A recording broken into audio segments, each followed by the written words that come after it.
Olá, voltamos aqui com Resenha Corporativa, o podcast do seu negócio, falando ainda sobre festa, né? Hoje a gente falou sobre decoração, sobre vários aspectos aí da festa. E os doces não podem faltar, porque uma boa festa tem que ter bons doces.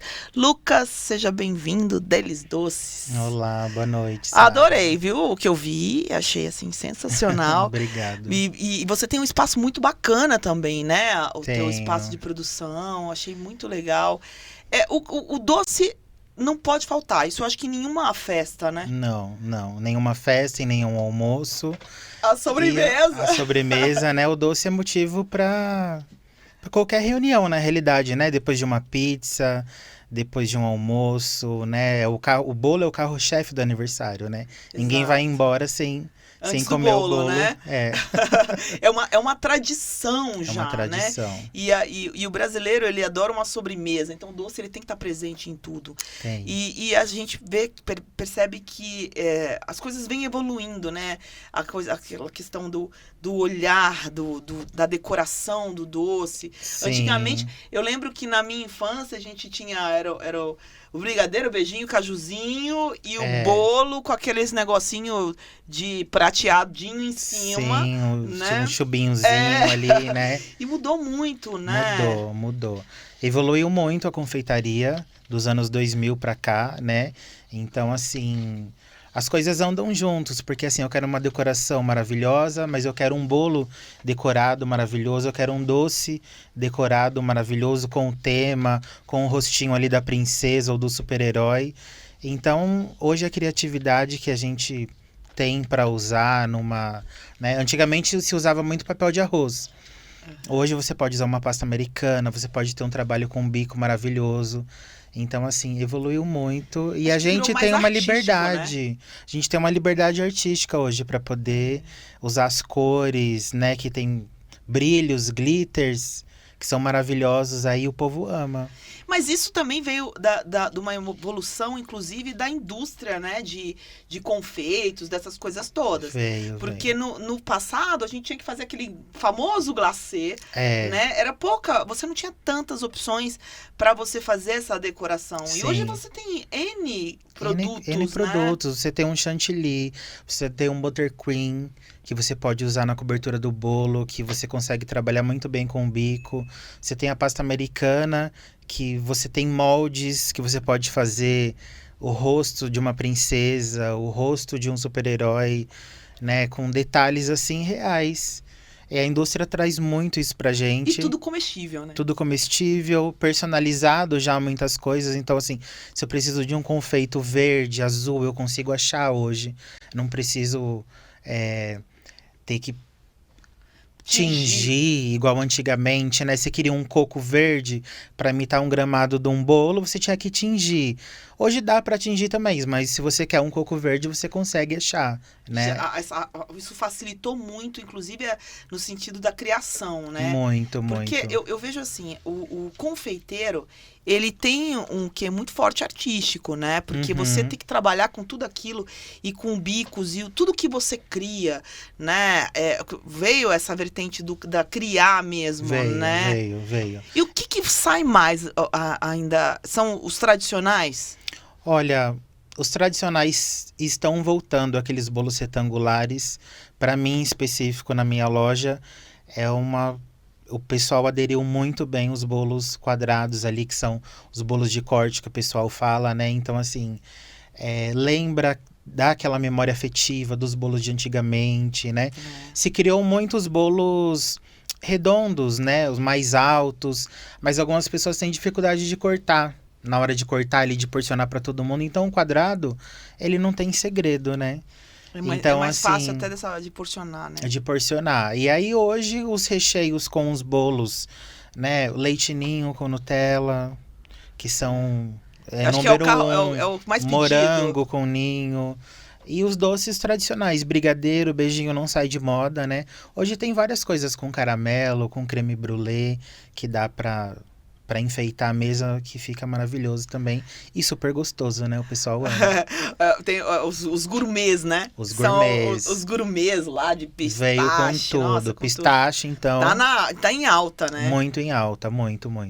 E vocês lá, vocês atendem tanto festa, mas também se eu quiser, por exemplo, comer o seu bolo. Eu também tenho delivery, né? Então, assim, eu participo muito de eventos e feiras hoje, que acaba possibilitando mais esse acesso cara a cara com o público que eu gosto bastante, né?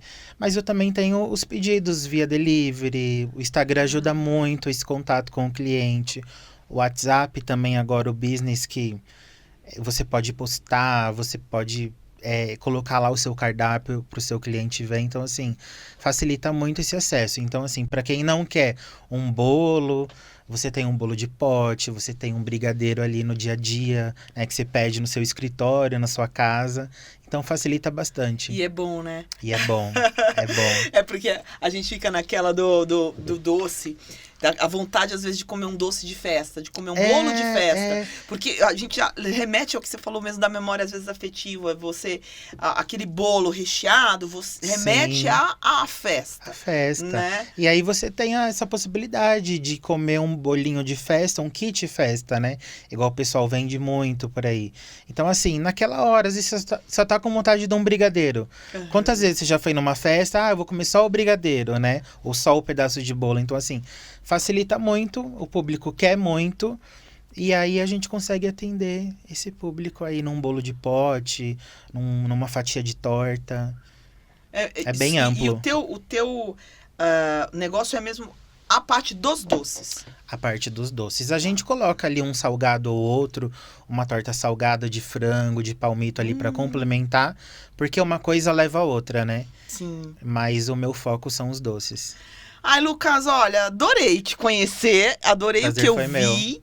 E é isso, gente. Eu acho que uma boa festa precisa ter o doce, não tem como. A gente falou de decoração aqui, a gente falou, sabe, de vários aspectos. E o doce tinha que ter você aqui. Tinha. Obrigada, Obrigada. Foi um prazer. E é isso, gente. Clica aí no sininho para todas as notificações, curte, comenta, compartilha e até a próxima.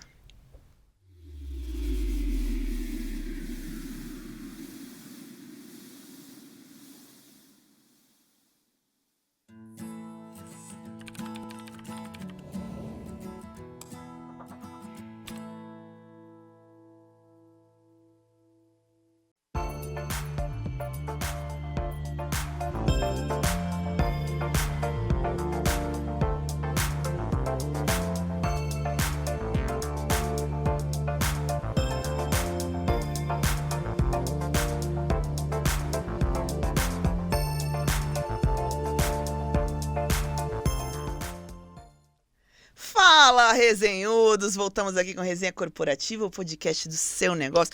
Vamos falar também de reforma. Mas estamos aqui com um convidado maratonista. E a gente estava conversando sobre corrida antes, viu? Cláudio, seja bem-vindo aqui. Obrigado. Cláudio, da KS Reforma, que é uma empresa de reforma super bem conceituada, né? Vocês estão aí... Acabamento, acho que é o maior problema, né, Cláudio? É verdade. E assim, todo mundo, quando fala em precisar de uma reforma, gente, é um caos. Porque, primeiro que às vezes, você não encontra num mesmo local, numa mesma empresa, tudo aquilo que você precisa. Segundo que sempre o calcanhar de Aquiles, né? Falar de corrida, a gente fala de calcanhar. É a questão do acabamento. Cláudio, me explica uma coisa. Como que foi essa tua... A escolha, na realidade, eu acho que você tem que gostar muito e você precisa se especializar muito para conseguir enxergar ali o que é possível. Porque nem tudo numa reforma é possível. E às vezes a expectativa do teu cliente não pode não necessariamente ser atendida por uma série de fatores ambientais também, né? Como que é isso? Esse olhar clínico e conseguir, de repente, entregar com a qualidade que vocês entregam? Como que você chegou nisso? Em primeiro lugar, tem que ter a paciência para fazer todo esse trabalho, né? E eu sempre opto em trabalhar limpo. Essa é a coisa que o cliente quer. Você tem que trabalhar limpo como se fosse a sua casa. Então, isso foi uma luta, já não é de agora, já é de alguns anos, né? E como eu sou um cara calmo, então eu consigo entender o cliente e consigo trabalhar em cima disso. Mas é estudos e um monte de coisa para você chegar até onde cheguei. Conseguir ter esse nível, né, de qualidade, assim. Não, eu tô agora, graças a Deus, eu tô 10 anos já só indicação, não precisa mais me preocupar. Mas também trabalhei para isso, né? Sim. Não é, você não chega assim... É a colheita agora, né? É colheita, é. Mas tem que manter, não, você pode cair, tanto quando você sobe, você cai, né? Exatamente. Então tem que trabalhar, continuar da mesma forma, trabalhando Manter o padrão, né? padrão, tanto quanto um para o outro. E você acha que nem, tipo, no caso da KS Reforma, vocês não têm aquela preocupação, como você mesmo colocou, de ir na busca da clientela, porque você já tem uma clientela que vem automaticamente da indicação daqueles serviços que você já fez. Mas você, quando você para assim e analisa o que está em torno, por exemplo, a concorrência, tudo bem que no teu caso isso não influencia. Mas quando você analisa assim as outras empresas de reforma, você acha que qual que é o maior problema que se tem efetivamente? Tipo, talvez a falta do conhecimento, ou a falta dessa paciência? O que dá tanta falha? Por que eu pergunto isso? Porque todo mundo que já passou por uma reforma, né, com exceção dos seus clientes, sempre tem uma dor, tem uma reclamação de alguma coisa. Isso é muito comum de acontecer, né? Onde você acha que tá essas falhas? Então, essas falhas acontecem se você não combinar no começo com o cliente, entendeu? Tá. Porque se faz o orçamento, você já tem que colocar tudo no orçamento. Porque quando você está na obra, vai aumentando o serviço. Você passa o orçamento e quando vê, você já está fazendo outras coisas e tudo. E aí, se você não combinar com o cliente, vira uma confusão. Aí o cliente depois não quer te pagar, ou tipo, vira aquela briga. Ah, mas eu combinei, mas você não combinou. Então, no começo do orçamento, você já tem que falar tudo. Você tem que fazer essa análise muito detalhada para prever o que pode acontecer. No começo você já fala para o cliente o que você quer. Ah, vai fazer o quê? Ah, vai pintar, vai quebrar, vai fazer isso, vai trocar isso. Já tem que colocar tudo na ponta do lápis. Para depois não chegar a cobrar a mais para o cliente, mas aí já está no orçamento, entendeu? Entendi. Mas aí tem muitos que, não, mas não tá, aí vira aquela briga. Aí nem o cliente não quer pagar, aí vira aquela confusão total. Por isso que acaba tendo um monte de confusão, você fala, é a falta dessa análise mais pormenorizada dos fatores que podem ocorrer. E outra coisa que o cliente já quer hoje por indicação, porque a maioria já não sabe trabalhar corretamente, porque eles pegam um sinal e pegam outra obra. Tá. Aí o cliente fica na mão. Aí o cliente fica, pô, mas minha obra você não vai ter... Prazo, né? Acaba estendendo o prazo que pegou outro serviço. Acaba estendendo e o cliente já não vai gostar e aí ele começa a reclamar. Ah, mas quando é que você vai terminar o meu? Não, mas está aqui, eu passo amanhã. Aí você não vai, aí vira aquela... Então, assim, trocando em miúdos, basicamente você está colocando a questão de gestão, né? Gestão. É saber fazer uma boa gestão disso. O principal é a gestão, a comunicação com o cliente. Se você não tiver isso, você não pega nem o serviço. Eu só de conversar com o cliente, eu já quase fecho o orçamento. Tem que saber como é que se trabalha. Você não pode chegar no cliente com dúvidas. Ele te chamou para você fazer um orçamento, você tem que tirar as dúvidas dele também. Ah, eu quero fazer assim, sabe que vai dar certo? Você não pode ficar no muro. Você vai ter que... vai ou não vai? Se você falar que... mas não sei... Aí você já não pega, porque ele já fica com a desconfiança. Você não é profissional. Mas isso é muito decorrente de experiência também, né? Eu fiz uma reforma em Osasco. O cliente é irmão... Virou meu irmão até hoje. Eu falo porque ele pegou 3 orçamentos. Eu fui o último. E o meu... foi praticamente não foi o mais barato, ficou ali entre os 3. Uhum. Só que os 2 primeiros que passaram, deixaram ele com dúvida. Tá. Ele não entende nada de obra, Aí você tem que mostrar que você é capaz de fazer e não deixar... Você entende, né? Aí eu fiz o terceiro orçamento e eu já fechei, ele fechou comigo porque eu deixei ele despreocupado. Entendi. Ele me perguntou uma coisa e eu respondi, eu faço assim, eu faço, só que tem que ter... Entendi. Não, olha, Cláudio, perfeito, viu? Eu acho que o segredo do sucesso mesmo é esse, é ter uma boa gestão, saber o que você faz, né? E tem que conhecer a matéria, tem que conhecer efetivamente aquilo, porque não dá para se arriscar, né? Que é aquilo, eu costumo falar muito, eu sou repetitiva pra caramba, mas eu costumo dizer que o mercado ele tem a seleção natural, seleciona, né? E é isso que acontece. Obrigada novamente pela sua presença. E é isso, gente. Depois a gente volta com mais matérias sobre reforma. Clica aí no sininho para receber todas as notificações, curte, compartilha, dá um like e até a próxima.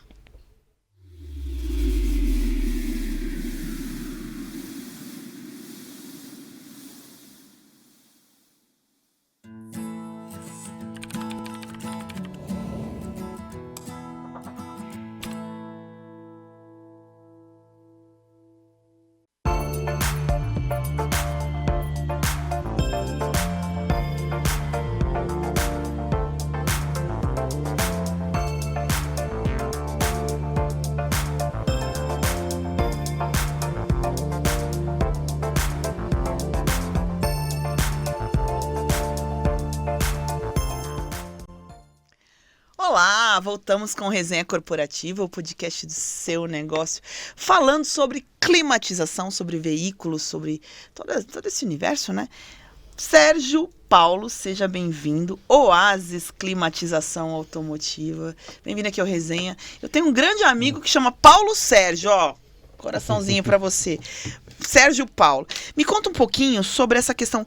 A gente foi até engraçado, né? Porque eu, falando com ele aqui antes, falei assim, ar-condicionado, e ele me corrigiu. Ele falou assim, é climatização automotiva. Você acompanhou essa mudança do cenário? Hoje em dia, todos os veículos já saem com ar-condicionado. O que era luxo antigamente virou uma necessidade básica, né? Perfeito. Hoje sai a média de 98% dos veículos já de fábrica já sai com ar-condicionado já no veículo, tá? E assim, por exemplo, a tua oficina tem quanto tempo? Quanto tempo você trabalha com essa área? Olha, eu tenho já mais de 30 anos na área. Tá? Minha formação é eletricista, tá?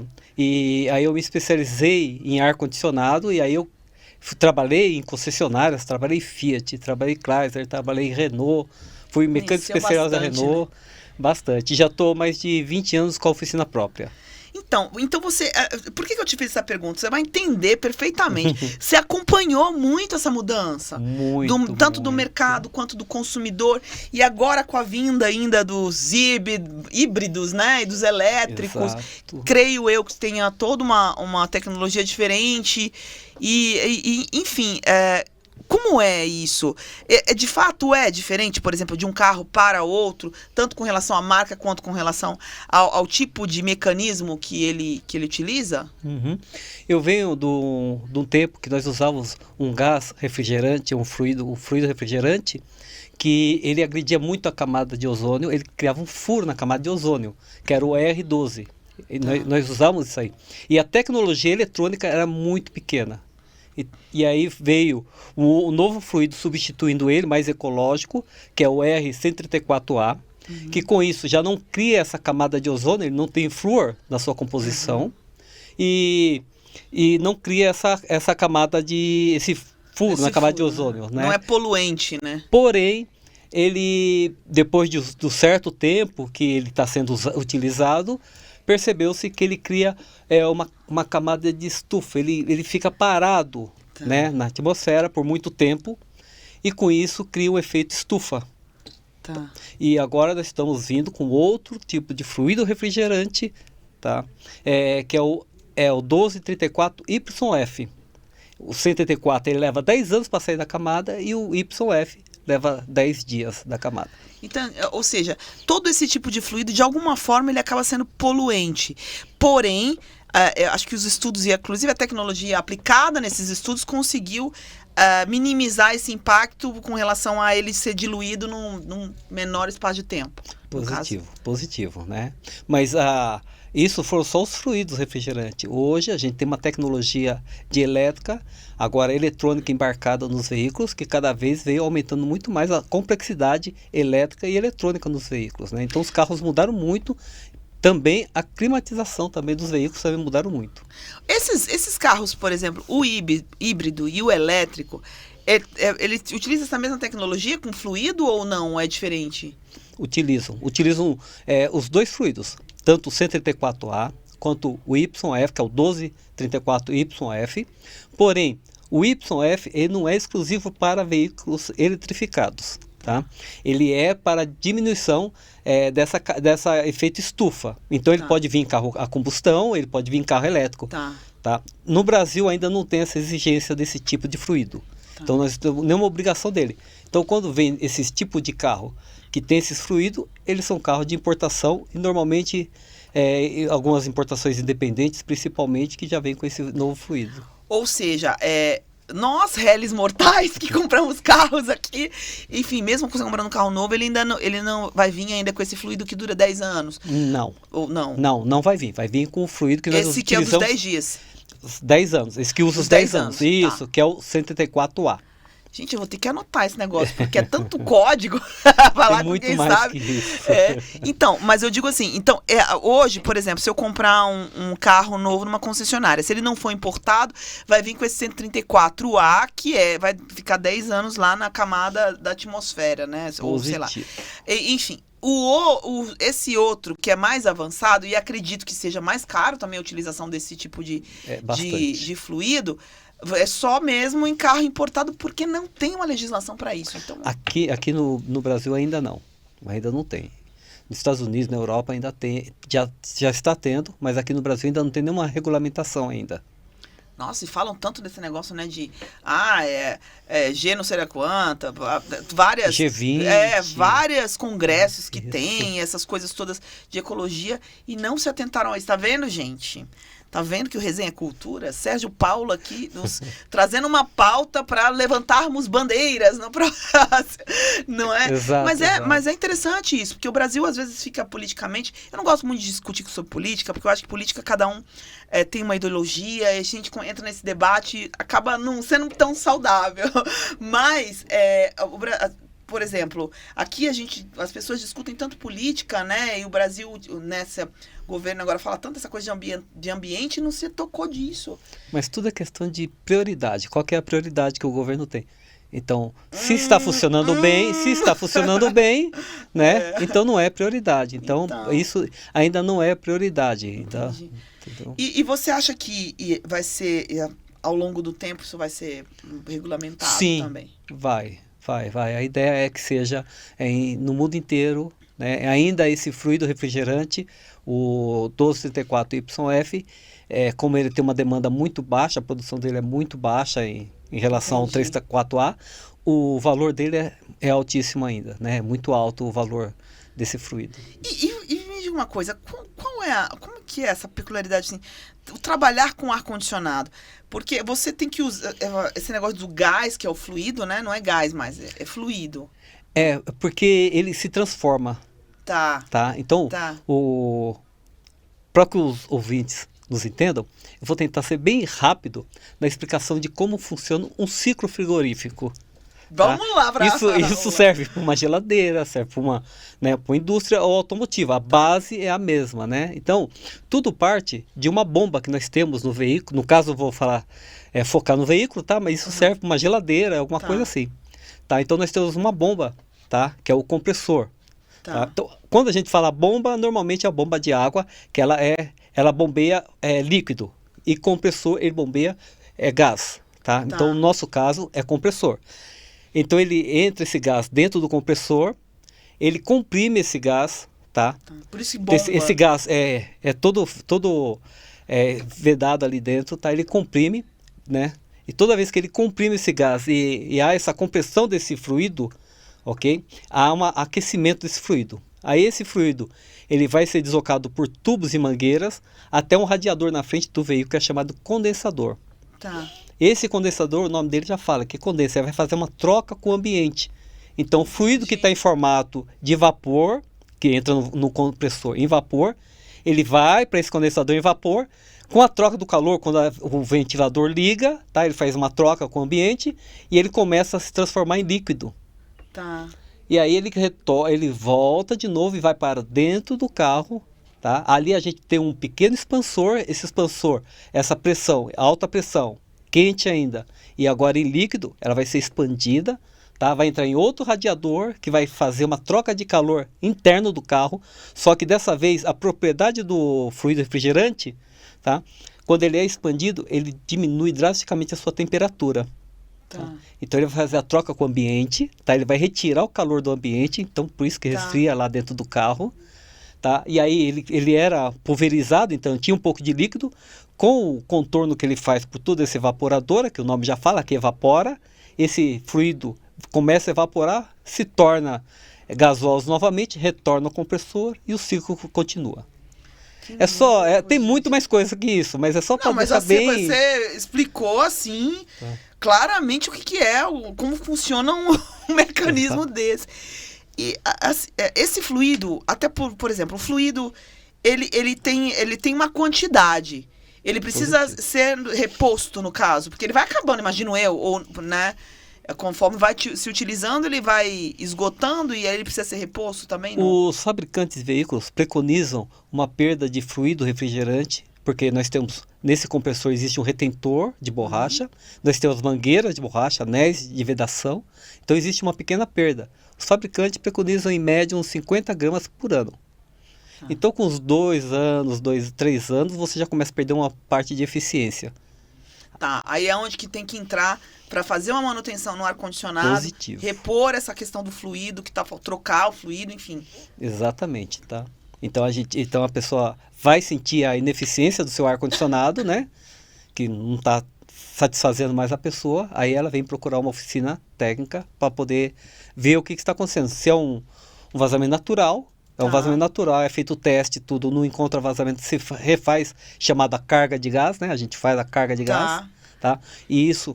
A gente usa bombas para tirar toda a umidade interna, que é uma bomba de vácuo. A gente usa todos os dispositivos, um vacômetro, que é para medir esse valor. A gente precisa mensurar isso, então usa um equipamento para isso. Usa-se balança para poder colocar a quantidade do fluido refrigerante correto. Então existe todo um processo para fazer isso. Vai diferenciar também de veículo para veículo, a quantidade? Positivo. No caso. Tudo depende do projeto do veículo. Isso varia bastante.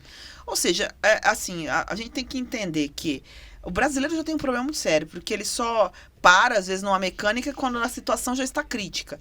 Mas, pelo que você está falando, existe um tempo médio ali que você precisa parar para olhar o seu ar-condicionado para que ele continue trabalhando da forma correta, né? E é um mercado que não vai parar, né? Não para, tanto é que eu já estou na área de híbridos e elétricos. Isso vem mudando completamente o sistema. Quem não estudar, quem não se especializar, está fora do mercado, porque a gente está trabalhando agora com uma alta tensão. Os compressores dos veículos híbridos e elétricos, os compressores são de alta tensão. Nós temos de 400, 600 volts no compressor agora. Antes era um compressor tocado por correia, a próprio motor do veículo que fazia movimentar esse compressor. Agora não. Agora ele é elétrico, é conduzido eletricamente. Então muda toda a forma dele operar ali, né? E também todo o sistema do ar-condicionado, hoje ele como que eu posso dizer assim? Ele tem um gerenciamento térmico em todo o veículo. Ele não serve somente para o ambiente do usuário, tá? Ele serve para aquecer, refrigerar toda a bateria e todos os módulos eletrônicos também. Então, o ar-condicionado ele não é mais só para o habitáculo. Como é que chama aquele negócio que tem no computador? Fica... Cooler. É como se fosse... Então ele serve mais ou menos como isso também. Muito mais do que isso, porque nós temos a bateria do veículo elétrico, ela tem um range de trabalho de temperatura, entre mais ou menos entre 15 a 35 graus, depende muito do tipo de bateria, o composto e tudo mais, tá? E ele precisa ficar nessa temperatura. Quando você utiliza um carro 100% elétrico, você está usando ele, tá? Os elétrons lá dentro dessas baterias estão se movimentando, ela vai aquecendo. Ela começa a aquecer e você precisa refrigerar, tá? Quando você começa a ser mais esportivo nisso, você precisa fazer uma refrigeração mais agressiva, que seja mais eficiente. E aí o ar-condicionado muitas vezes entra aí. E se você está, por exemplo, num país que neva, tá? A temperatura está muito baixa, ela precisa aquecer. E o ar-condicionado entra para aquecer isso também. Você está colocando, inclusive, que existe uma temperatura adequada. E dentro dessa temperatura adequada, precisa ajustar o ar-condicionado. Precisa ter um gerenciamento térmico de tudo isso aí. E esse gerenciamento térmico é feito involuntariamente do condutor do veículo, tá? E é usado, muitas vezes, o próprio ar-condicionado. Professor Paulo Sérgio, obrigada pela sua presença aqui. Como é que eu vou chamá-lo? Climatólogo automotivo? Muito obrigada, viu? Nossa, eu que agradeço. Que aula que você deu aqui. Até eu que não entendo nada do assunto, eu acho que agora, se me perguntarem, eu já vou saber. Inclusive que eu tenho que levar meu carro a cada 2 anos, pelo menos, para poder... Trocar filtro de cabine. Fazer toda essa... Tudo isso aí. essa manutenção. Tá bom? Obrigada mesmo pela sua participação. Eu que agradeço aqui. O convite de vocês aqui. E é isso, Fico à disposição, gente. sempre que vocês quiserem. Ai, obrigada. Ó, vamos lá. Clica aí no sininho para receber todas as notificações. Curte, dá um like, compartilha. E até a próxima.